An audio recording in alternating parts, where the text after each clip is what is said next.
Hello folks, Everchanger here, and welcome back to more Pokemon Yellow. Last time we got started here on Victory Road, and this time it is my full intention to complete this dungeon, and hopefully that is a pretty doable goal. Anyway, right here we have TM17, which contains submissions, so I guess I was right last episode. Is Victory Road too tough? Honestly, not really. In my personal opinion, I think the most difficult Victory Road in the entire series is probably the one in Black 2 and White 2, because it's just huge. In case anyone remembers the Blaze Black 2 Let's Play, I think that took me 6 episodes to get through, and I think back then I was making episodes that were more to the tune of like a half hour. So yeah, that area was massive. Like, there are so many trainers and so many different branching paths and ways to go. And me being a completionist, you can imagine I was going all over the place in that dungeon. I mean, wow.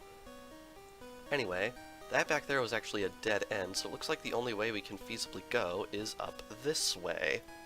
So now we are on the 3rd floor. Now, fun fact about... Wait, really? Alright, how strong is it?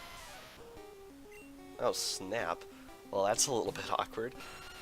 Fun fact about Victory Road, in Pokemon Gold, Silver, and Crystal, the exit to Victory Road is on the 3rd floor, but in Red, Blue, and Yellow, the exit is on the 2nd floor, which is kind of fascinating. And Geodude goes boom. Please don't do a lot of damage to me.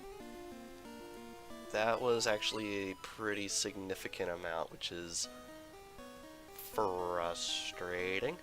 Alright, anyway, let's head right over here, and we have yet another trainer right here. I heard rumors of a child prodigy. I assume he's talking about me, but because the text is so limited in this game, it came out a bit awkwardly. I find that happens a lot in these older Pokemon games. They want to say something and they get the message across decently well. It just seems a little bit strange the way they word it. Anyway, I'm going to try Earthquake right here. And honestly, I probably should have used Earthquake on the Geodude that we just fought, because it is super effective on Rock, I believe.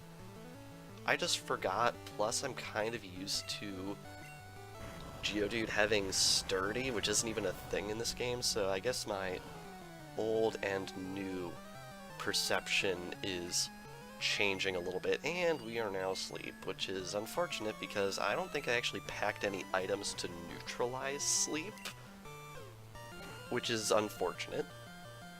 Alright, so we're going to take a barrage attack, or barrage attack. I used to pronounce it barrage, but I'm pretty sure it's supposed to be pronounced barrage. The young mind is such a wonderful thing. Anyway, hopefully we can wake up at some point in the next century, please. Or get KO'd, which I guess is functionally the same, because I do have revives. So we do have protection against that. Alright, Lapras has Ice Beam, so I think we're just going to send out Lapras and Ice Beam this thing. Hopefully we're faster. We are faster, very nice. Down it goes, and we get quite a bit of experience for that one. Up next is Cloyster, so I think we're going to want to switch over to Pikachu for this one. Alright. I'm really hoping we can get through Victory Road without much trouble, because if this area gives me trouble, we're going to have one heck of a time in the final battles of the game. Ugh, I don't even want to think about it. Alright, and Supersonic Mist, which is awesome. Now, one interesting thing I was made aware of recently, I was doing some research into Generation 1 battle mechanics to see if there was anything really important I neglected to learn for this Let's Play, because honestly, in the final battles of the game, you want to make use of everything you can, and I found something really interesting. I'm sure some of you might have noticed that pretty much every single time the AI has used Whirlwind or Roar on me, it has failed. That is because, for whatever reason, in Generation 1, those moves only work in wild battles. If they are used in trainer battles, they will just straight up fail every time. Period. No exceptions. No clue what's up with that. Anyway, right here we have a Max Revive, which is a really, really good item. You want to grab that as soon as you possibly can. Anyway, it's looking like there's a switch on this floor somewhere, but I actually don't know exactly where it is. So we're just going to have to go and explore and find it before I start pushing that rock, because the last thing we want to do is mess up pushing the rock. That would be pretty tragic. Anyway, here we have a Parasect, which shouldn't be too terrible for us to take out because I'm like 99% certain it's weak to Ice Beam. Yes, it is. And there it goes in one hit. The more things we can one-shot, the better, in my opinion. Alright, next up is Dugong, so I think Pikachu is another good match for this thing because it is Water-type. Now I'm hoping Pikachu can one-shot this because we're going to be fighting more powerful Dugong later on in the series, and if we can't one-shot this one... Okay, that was a critical hit, so I guess our sample size isn't very good. But yeah, we want to be capable of one-shotting Dugong, if possible. Pikachu gets level 46, and up next we have Chansey, which is an interesting one. I'm gonna keep Pikachu in for this one, and we're gonna try Body Slam, I think. If I'm not mistaken, Chansey's weak to physical moves, which seems to be pretty correct, so we're just going to Body Slam this thing, and of course we get a critical when we don't need it, which is frustrating. And we defeated yet another trainer. I've lost count of how many trainers we've defeated at this point, but I'm pretty sure I'll be able to find them all just because that's my play style, is just go through and battle every trainer I possibly can. Anyway, we've got a bit of a barrier right here, so now that we know that that's where the barrier is unlocked, we know that the button has to be somewhere else. Okay, we have a Graveler here, which is a little concerning, just because we might take some serious damage from this thing if it happens to explode. But I'm hoping Surf will be able to one-shot it. Yeah, I'm not sure why I was even concerned about that. It was pretty much a guaranteed one-shot. Alrighty. Anyhow, looks like the only way we can actually push this rock is to the northwest, so I think we're going to use Strength on Nidoking. And we are going to push the boulder this way. We do not want it up against that wall, so I think we want it along the bottom here. And if I'm wrong about that, then, well, that's pretty unfortunate.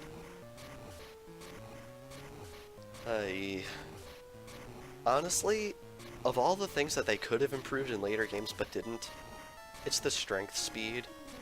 And it's arguably even worse in Sun and Moon. Like, it takes forever to push something with strength in Sun and Moon. Anyway, right here we have TM47, which contains Explosion, which is a very powerful move.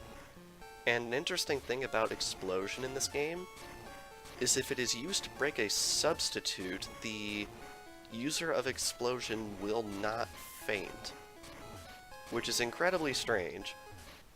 Anyway, gonna put that rock right there. And fun fact, I'm like 99% certain that if we leave the floor and come back, the rock will be back where it was, but the button will still be quote-unquote depressed, so we can still move onwards, which is interesting. I observed that happening on the first floor, off-screen, when I had to leave the dungeon and come back to get that item last episode, so hopefully that is a continuing theme. Anyway, right here we have another trainer.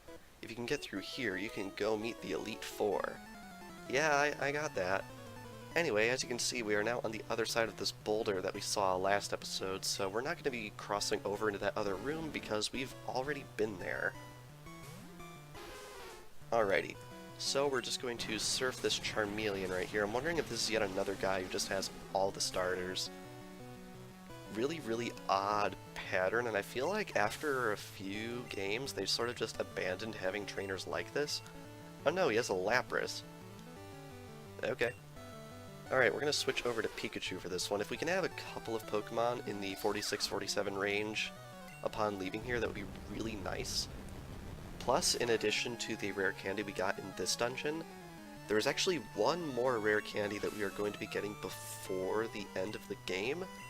So once we get that one, we're actually going to have access to 12 rare candies, which I think is really good. We're going to want to have access to as much rare candy as possible just to make my life easier, because I do have intentions of using all 12 of them before the end of the game.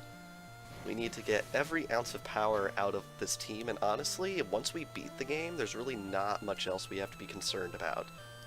After we beat the final boss, there's only going to be one episode after that, so we're actually, like, only about 5 or 6 episodes away from the end of the series, which is kind of crazy. Because, in case anyone wasn't aware, any other Pokemon game I've Let's Played on this channel up to this point, anyway, Ultra Ball right there, any other game I've Let's Played on the channel up to this point has been really, really long in terms of post-game stuff. Anyway, that thing right there to the south of us, we are not going to be taking care of this episode. You're going to have to wait until next episode, actually, before you find out what that's all about. Anyway, heading right back up here, I believe we can just find a really powerful wild Pokemon, apparently. It's a Machoke. That's an interesting one. Wait, it's 45. Did my repel wear out and I just did not notice somehow? Maybe I'm just crazy, but I could swear our repel is still up. Oh, wait. Nidoking's in the front of the party, but it's unconscious. I wonder if repel is using that. Is that a thing in later games? I legitimately do not know if that is a thing in later games. Anyway, I'm going to switch Venusaur into the front since it's only level 45. And we are going to move on here. And hopefully we won't see too many wild Pokemon. I know we're technically vulnerable to them like that because Venusaur's level 45.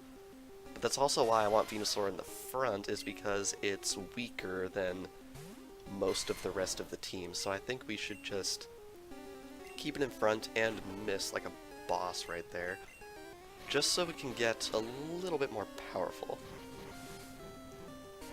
Alright, now I think there's only one more item for us to grab in the entire game, which is kind of not the entire game, in this entire dungeon.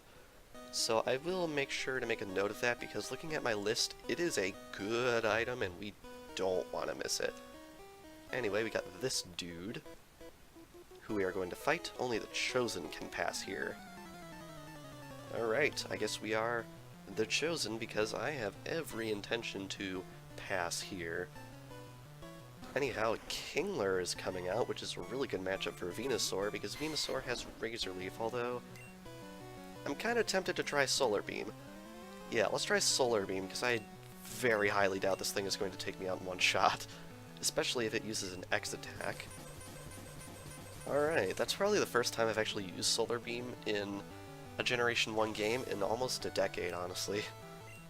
Alright, up next is Tentacruel. I think we'll keep in on this one, and I think the same strategy will probably work.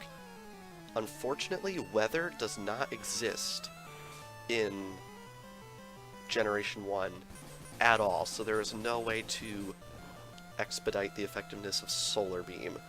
For anyone who doesn't know, in later generations, if there was sunny weather in play on the field, Solar Beam would actually execute in 1 turn instead of 2, which is really, really nice. So packing a Pokemon with Sunny Day and Solar Beam in later generations, that produced results, let me tell you. Anyway, I got a Blastoise coming out right here. And I think we'll use Solar Beam on it again, because I think we've only got like a couple trainers left in the entire area, so I don't think we really have to worry about using our super powerful limited power point moves at this point. Alright, and a nice clean critical for us, and Venusaur gets level 46. Very good. And we defeated the Cool Trainer. I don't believe it. Oh, I believe it, sir. I certainly believe it, alright. Oh well, I guess I should have expected this to happen. Wow, 49? I think I know where we are grinding next, in between the next couple of episodes, jeez. Because, yeah, we want our Pokemon tip-top shape going forward. Alright, so down goes Onix with a nice, clean critical, a little more experience, and then we can come up here and fight this lady. I'll show you just how good you are. No, I'll show you just how good I am. Capiche? Alright, cool trainer wants to fight. It is a Bellsprout, really? Really? Okay, I'm gonna use Solar Beam on this thing just because it resists all of my attacking moves, so we might as well blast it out of the sky and hopefully get a one-shot on it regardless. Alright, let's see if we can get it. Wow, that did nothing. I think we are going to switch out. Jeez. But honestly, let's think about this. What on earth is a trainer doing in Victory Road with a Bellsprout? And not just any trainer, what on earth is a cool trainer doing in Victory Road with a Bellsprout? Like, really? That's kind of ridiculous, in my opinion. Like, that's just stupid. Alright, anyway, I'm gonna use Ice Beam on this thing, and that will definitely produce results. There we go. But yeah, Bellsprout, what on earth? Okay. Oh, it's one of these people that likes to train the entire line. Okay. Well, we got enough Ice Beams to last the lot of you, so I don't think we really have to worry about this. Down goes Weepin' Bell. And up next is Victory Bell. I was correct.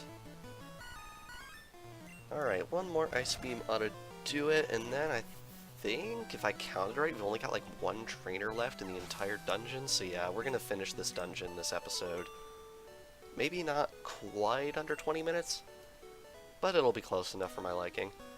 Anyway, that rock right there is just a shortcut back, and then let's see. I think we actually want to push that rock down that hole, if I'm not mistaken. I'm pretty sure that's a thing in this dungeon. And here we have a Geodude. Alright, now, if I'm not mistaken, I think we only have one more of these switches to deal with also, so we should be okay going through this area. The area's pretty big, but not too terribly big. Alright. So, I don't think my strength's actually active yet, so we are going to get out Nidoking and use Strength. And Nidoking can now move boulders. Push that down there, and I think we want to fall after it. Yes, so now there is a boulder down here. Now, where's the button? I really don't want to mess up where the button is. Is it that button? I'm pretty sure it's that button. So we are going to push this onto that button. Get out Strength again, even though we just did it. And the weird thing is, like, that's not something that they ever fixed in later generations. Like, anytime you map change of any kind in later generations, you have to reuse Strength. Like, I'm surprised that there was such an oversight, and I don't really feel too bad calling it an oversight. It's just like, why did they mess that up? It just seems bizarre to me. Anyway, with the rock on that button, we can now go this way. We fought you, right? Yeah, we fought you.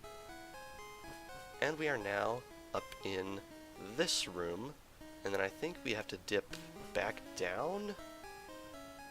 And then, oh wow, we actually fought all the trainers. Anyway, right here, we have a full restore. And then, Repulse effect wears off, very prudent. We are done! We are out of Victory Road. That honestly wasn't too painful, to be perfectly honest. Anyway, got a bit of a statue maze right here of all things. Not too terrible though. And we can head right on up through here, and we are now at Indigo Plateau. You can tell because it's indigo. Anyway, before we do anything else, I really want to heal up the team. I mean, we didn't take too much damage in Victory Road, in all honesty. I even packed like 15 revives and we didn't use any of them, but it was still something I was a little concerned about. Anyway, I think with that, we are going to be ending things off here. So, this past episode of Pokemon Yellow, I want to pose me and Pikachu nicely in front of the building. There we go. This past episode of Pokemon Yellow, we finally finished conquering Victory Road. And next time on Pokemon Yellow, we're not quite going to be going after the Elite Four yet. There's one last thing, or rather, 3 last things, that I'd like to take care of before we go to the final battles of the game. So next time we are going to be doing just whatever that may be. So without further ado, thank you all for watching, and I will see you guys next time.